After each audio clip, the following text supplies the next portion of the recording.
To a certain extent, drug addiction and alcoholism has touched many of our lives, indirectly or directly. I'm Emily McKenzie, and today I kind of wanted to address the issue of specifically Suboxone and its negative effects on as an outpatient maintenance program. The three things that I wanted to kind of hone in on are what Suboxone is, what addiction is, and why Suboxone maintenance as an outpatient program negatively affects addicts, and it just scratches the surface of the real issue of addiction. So first I'm going to talk about what addiction is. So what is addiction? According to a definition by Medline Plus, addiction entails, it entails like once you get physically and psychologically addicted to a substance, you cannot resist the urge to use them, no matter how damaging they become to your life, the people around you. If you can't be a functioning member of society is when it mostly becomes a real problem, and also breaking laws, stealing, etc., to get your next high. They can be street drugs, or they can be legal prescription drugs. I'm talking about painkillers, different types of opiates and stuff like that. And so psychologists and scientists have been debating for years and years,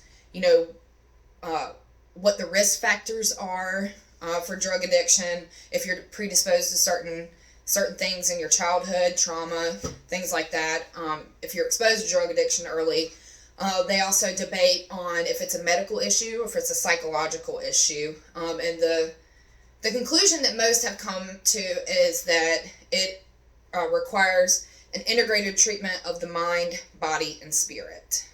So also everyone's brains are different. Not everybody becomes psychologically addicted to drugs. So there's just some type of difference in that makes someone more prone to addictive behaviors. So now, what is Suboxone? So Suboxone is buprenorphine, which is a semi-synthetic opiate, mixed with naloxone, which is an opiate blocker.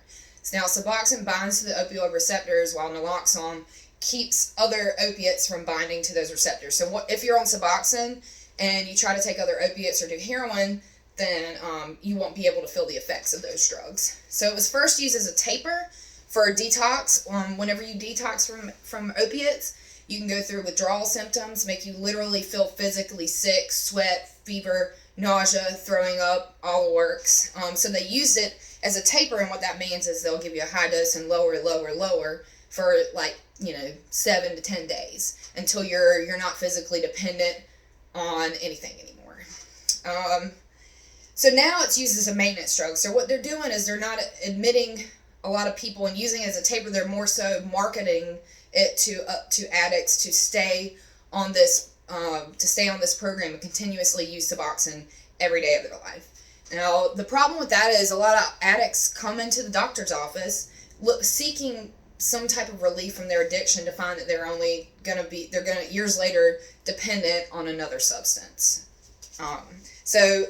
And that's used as Suboxone maintenance is used as a way to cash in on drug addiction under the guise of being helpful. So, how does this cover up the root of the problem? It barely scratches the surface of the root of the solution to addiction.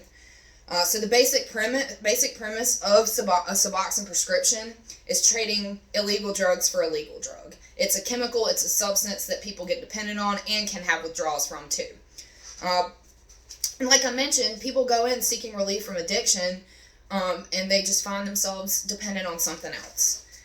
So the treatment for addiction goes deeper than that. It goes deeper than medicating it and covering it up. It's a revamping of mind, its perspectives, and a change in moral psychology. And the way that I can say this is that I'm a recovering addict, and this is the only way that's helped me stay abstinent from any mood and mind altering substances.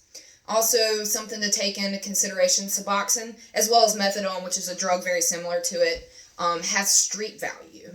Now, what does that say? That just says it's dangerous. If addicts can go buy it on the street and use it to get high, then therefore there's just, in and of itself, there's a problem there.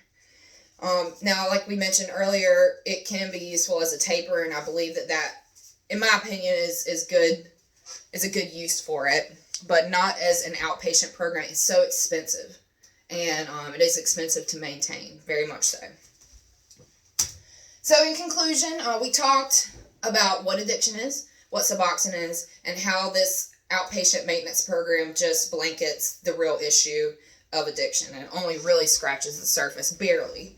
It's just another form of living a life dependent on a substance when the point of recovery is to be free of addiction. Substituting one drug for another is not truly healing, in my opinion. You don't necessarily have to agree with me, but I want to give you the opportunity to really think about what goes on around you that you were just kind of told is the way it is, without question. You know, how much public policy do you see be passed through that just because it's made in this formal format that it seems valid, like that it has validity, when a lot of things are just kind of putting lipstick on a pig, you know? So how much of the things around you do you just accept as truth without question? And you just accept that that's the best thing for everyone without question just because it's government policy? You know, I just think those are good things to think about, and to question things are important. I think, you know, that's important to furthering your knowledge on certain things, and not just this, but in every aspect of your life. Anyway, that's all I have today. Any questions? Okay, cool.